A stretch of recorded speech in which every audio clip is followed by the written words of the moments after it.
Gaining political opportunities by alien ethnic groups can negatively, even catastrophically, impact the host country. Let's examine this using the example of ancient Rome. During the Roman kingdom and the early to mid-republic, Rome had a militia-based army drawn primarily from land-owning citizens. The Roman military structure was organized according to wealth classes. The equites served as cavalry, wealthier citizens formed the heavy infantry, and the lower classes provided light infantry. Military service was a duty of citizenship, with strict term limits on service. The Roman army subjugated the territory of the Italian peninsula, defeated Pyrrhus of Epirus, captured Tarentum, and won 3 Punic Wars. Following the defeat of Carthage in 201 BC, the army campaigned exclusively outside Italy, resulting in its legions being away from their homelands for years on end. All territories annexed by Rome became provinces, and occupation forces were needed to control them. As a result, the character of the army inevitably changed from a temporary force based entirely on short-term conscription to a standing army in which conscripts were supplemented by large numbers of volunteers willing to serve for pay over much more extended periods. Many volunteers were drawn from the poorest social class, previously excluded because of the minimum property requirement from service in the legions. Thus, the imperial army of Rome gradually began to transform into an army of mercenaries serving under contract. After the Social War, which lasted from 91 to 87 BC, Roman citizenship was granted to all inhabitants of the Italian peninsula, and they began to be accepted into the Roman army.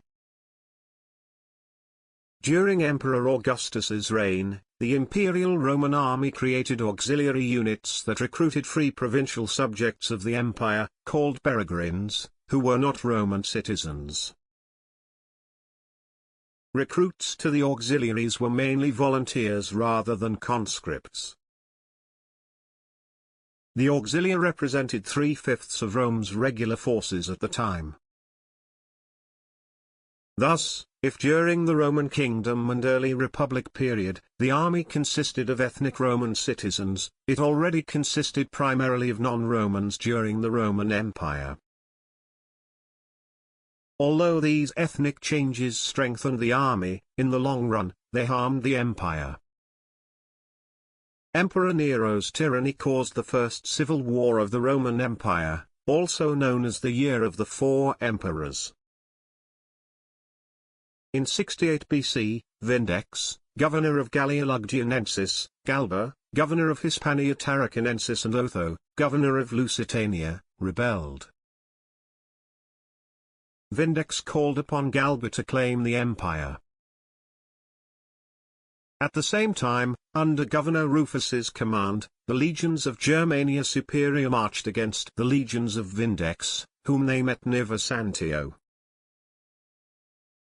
At a meeting between Rufus and Vindex, they decided to unite their forces against Nero.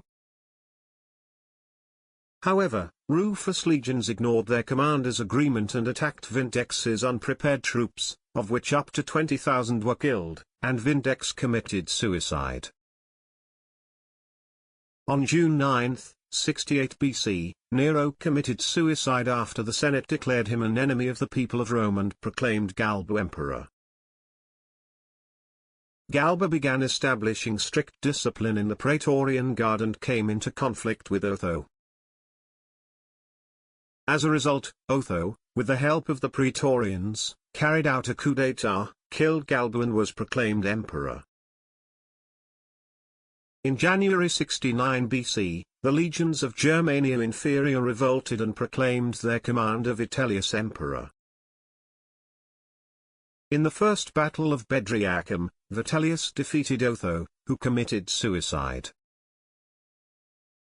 Vitellius continued his march on Rome, where the Senate recognized him as emperor. However, the new emperor was challenged by the legions of Egypt, Judea, and Syria, who declared Vespasian, legate of Rome in Syria, emperor. The commander of Legio VII Gemina of Pannonia, Primus, and the Danubian legions of Rhaetia and Moesia also proclaimed Vespasian as emperor.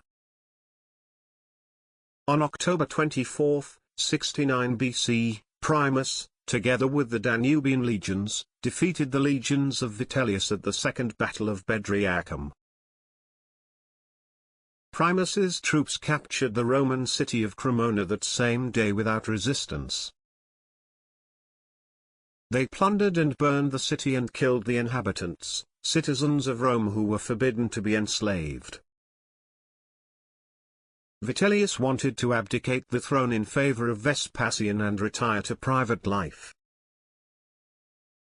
However, his followers didn't allow him to give him this opportunity. The Primus legions captured Rome by force and executed Vitellius. On December 21, 69 BC, the Senate recognized Vespasian as emperor. Vespasian became the founder of the Flavian dynasty, which replaced the Julio-Claudian dynasty. Rome's next step toward collapse came in 193 CE, called the Year of the Five Emperors. By 192 CE, Emperor Commodus' sanity began to deteriorate following the death of his close associate Cleander, prompting a series of extrajudicial executions of aristocrats.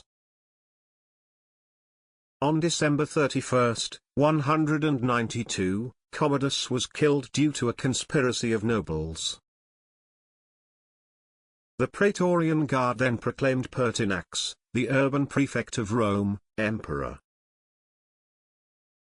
Pertinax's strict discipline contrasted sharply with Commodus's lenient discipline, and he lost favor with the Praetorian Guard when he refused to pay them a donative and began to revoke their privileges received under Commodus.